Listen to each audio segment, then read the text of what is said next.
The Dybbuk Box. In 2001, an antique wine cabinet was purchased at a yard sale in Portland, Oregon. The new owner, Kevin Mannis, quickly discovered that he had brought home more than an old piece of furniture.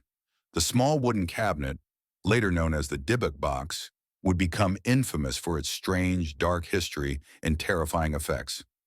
Within days, Kevin and those close to him began experiencing bizarre and chilling phenomena. Lights flickered. Objects moved on their own. The smell of cat urine would suddenly flood the room, despite no pets being present. Nightmares plagued everyone who came into contact with the box, particularly dreams involving a terrifying old hag. The cabinet had come from the estate of a Holocaust survivor who had insisted it never be opened. Inside were peculiar items: a lock of hair, a small statue engraved with Hebrew letters, dried rosebuds, and a wine goblet. Kevin tried giving the box away several times, but each recipient returned it, claiming it brought misfortune, sickness, or overwhelming dread. One man suffered a stroke after owning it for just a few days. Another saw shadowy figures around his home. Eventually, the Dybbuk Box gained widespread notoriety after being sold on eBay, where each new owner documented their paranormal experiences. One man claimed his hair began falling out in clumps. Another developed chronic nosebleeds and insomnia. The word Dybbuk comes from Jewish folklore. It refers to a malicious spirit that can possess the living. Many now believe this box housed such an entity. The story gained so much attention that it inspired the 2012 horror film, The Possession. The box now resides in Zach Bagans' Haunted Museum in Las Vegas, kept sealed and behind glass. Visitors report nausea, headaches, and even fainting near it. Skeptics argue the stories are exaggerated. But those who've come close to the Dybbuk Box are often left with more than just fear. They're left with scars, emotional, physical, and spiritual. Whatever is inside the box doesn't want to stay locked away.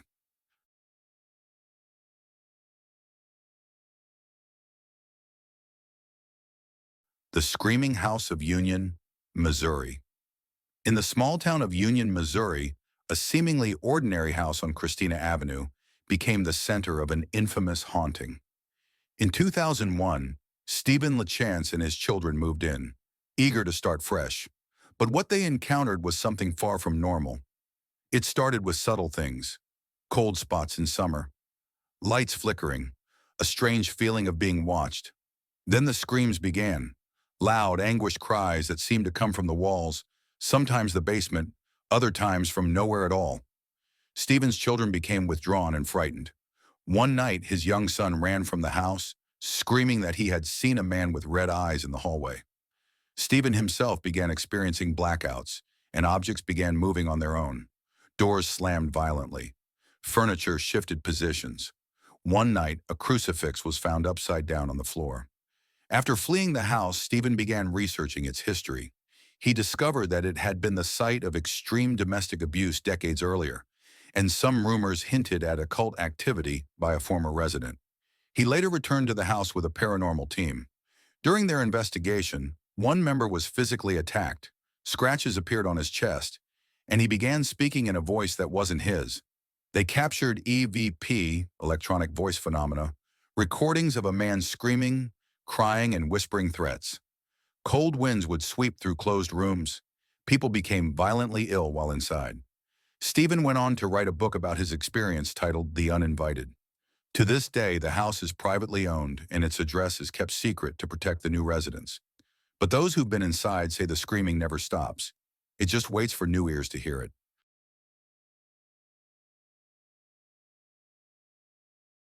The Myrtles Plantation, the haunted by history located in St. Francisville, Louisiana. The Myrtles Plantation is often called one of the most haunted homes in America.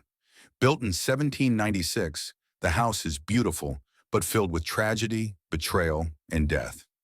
It's rumored to be home to at least 12 different ghosts, the most famous of which is Chloe, a former enslaved woman with a heartbreaking tale.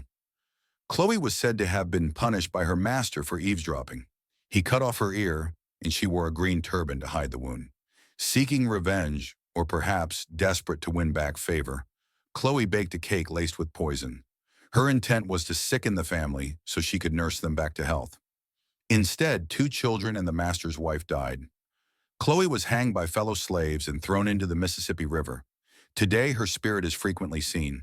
Guests report a woman in a green turban watching them from the hallways. Photographs taken on the grounds have shown ghostly figures standing between buildings. Lights turn on by themselves. Footsteps echo on the stairs with no one there. The plantation sits on what was once Native American burial land. Over the years, the house has seen countless deaths, from yellow fever outbreaks to murders. Visitors often complain of sudden nausea, fainting, and even being touched by unseen hands. Staff tell of beds that appear slept in despite freshly made linens, rocking chairs that move on their own, and children's laughter late at night. If you visit the Myrtles Plantation, you may see Chloe in the mirror or feel the cold breath of history on your neck.